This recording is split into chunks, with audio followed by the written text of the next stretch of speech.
San Francisco. He won 4 Pulitzer Prizes. Very remarkable poet.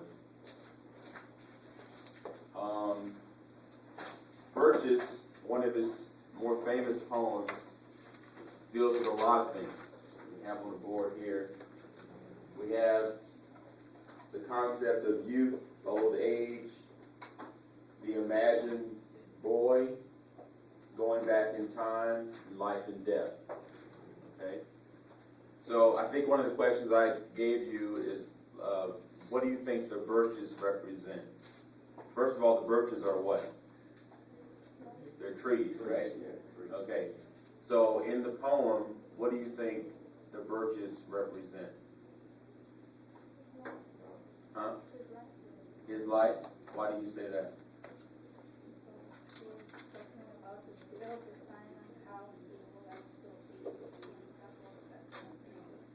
Okay.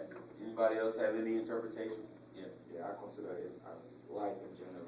It's life in general, right? Life in general. Okay. Anybody else have any thoughts?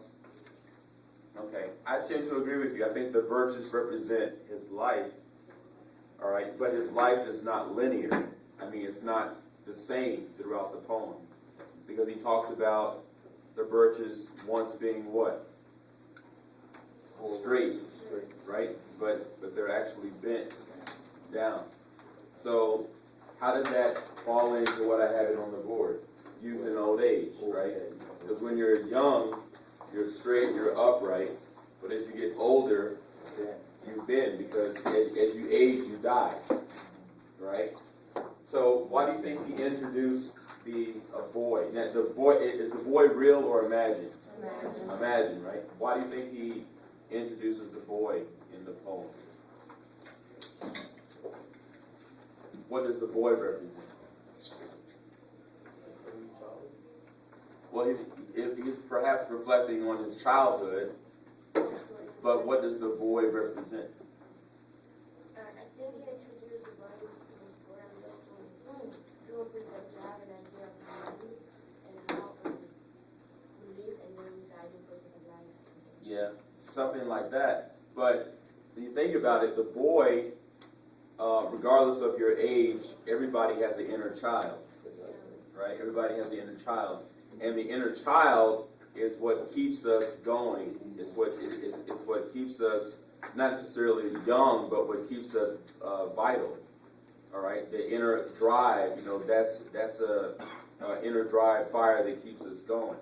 Okay, so in Birches, the imagined boy is imagined, but it is something real that's inside of all of us. Okay, and what's interesting in the poem, he talks about, I like to think some boy's been swinging on them, meaning the birches. Why does he like to think of a boy swinging on the birches? The birches, we have reached a consensus that it represents life. But what's the idea of the boy swinging on them? Yeah. Well, if you kind of look at it, since we consider the boy as man in nature, Okay. and birches is life, and if you look at a man, we always try to figure out how to go about life. Yeah. So the connection from boys to birches is man struggling in life, going through the ups and downs of life. Okay. But the thing about the boy, though, he doesn't say that the boy is happy swinging on the birches or having an easygoing time or whatever. No. But it does seem like the boy is not distracted or anything. Not distracted and just swinging on the birches, kind of, perhaps we can insinuate, in a very carefree kind of way. So I think the boy represents that ignorance that we really long for and that we appreciate in our childhood, that ignorance and that freedom, and also that unending power, like that vital force I was talking about. And perhaps the imagined boy represents that, because that doesn't die. That doesn't die. But man, from the progression from youth, from boy to adolescence to young adult to middle-aged adult to old adult, and then death, that is a maturation process that we all face. But a boy is a boy. A boy is a boy. And the imagined boy in Birches is not one that goes through a progressive state of maturation. It is a vital, animate entity that he refers to in the last two lines of the poem, or the last line. He says, "One could do worse than be a swinger of birches." He says, he's saying it may not be the best thing in the world, but you can do worse. But you can do a heck of a lot worse. He's being kind of sarcastic. You can do a lot worse than be a swinger of birches. All right, now he kind of talks about going back in time in the poem as well, where he refers to, well, first of all, let's look at the first few lines of the poem.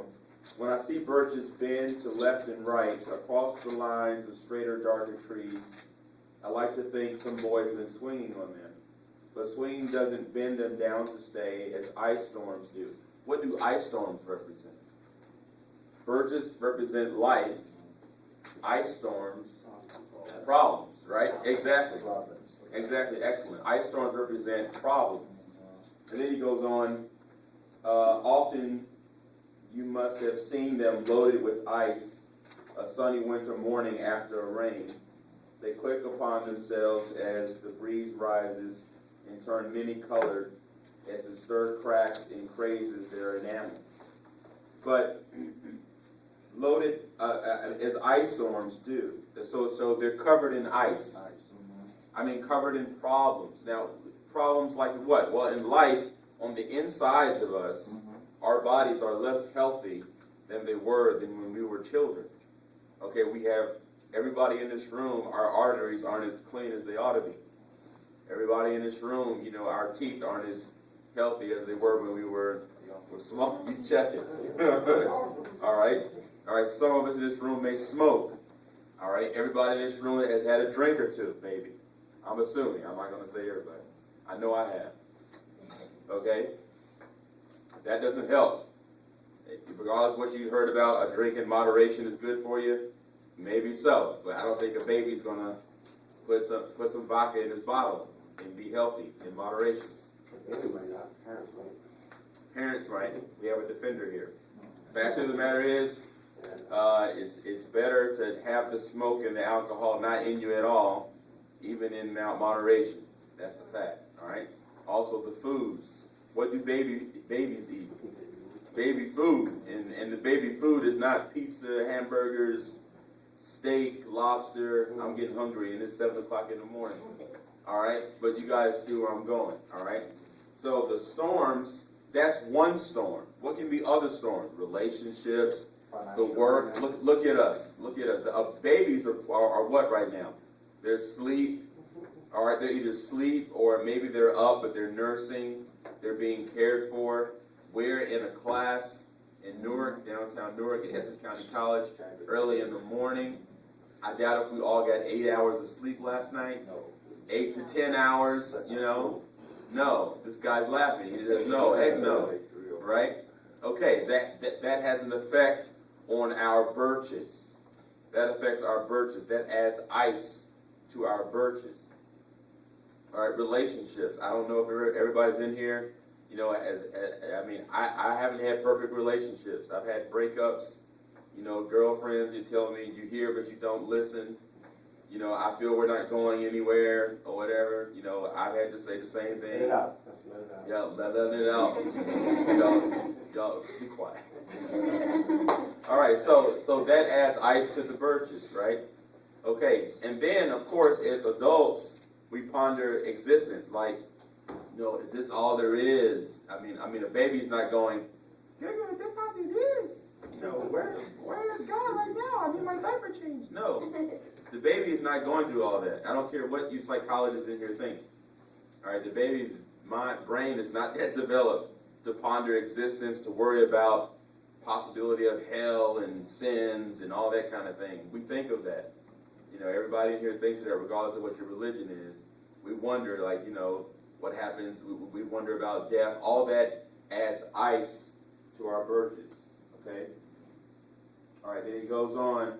He says, often you must have seen them loaded with ice, a sunny winter morning after rain. They click upon themselves as the breeze rises and turn many-colored as the stir cracks and crazes their enamel. Soon the sun's warmth makes them shed crystal shells, shattering and avalanching on the snow crust. Such heaps of broken glass to sweep away. What's that? What's the broken glass to sweep away? The broken glass is the what? The ice, right? Because the ice is melting. So now he's imagining, he's imagining, we're talking about going back into time. What if the ice can melt? What if the birches can be upright again and I can swing on them again as I was a child? What if I can start over? All right? What if I can start over? And where do all these thoughts stem from? They stem from the imagined boy. Because when you have that inner child, you can reflect, and if your imagination is keen enough, you can relive, or really attempt to relive that childhood, and you guys know who Jerry Lewis is? He did an interview on Larry King once, and he was really sick, and he does the telethon for the kids with muscular dystrophy, and he would still act like a child. He said, "Really, I'm 8 years old." He would get the lollipop out and go, "I'm 8 years old," but this guy's like 60-something years old, and you would really think that he's a child because his inner child. He knows he's an adult, but he still has this inner child, and he plays with that imagination a lot. And Robert Frost deals a lot with nature and a lot with imagination, a lot with life and death, and we'll see that in Memory's Wall, which I have over there. All right, so the ice is melting.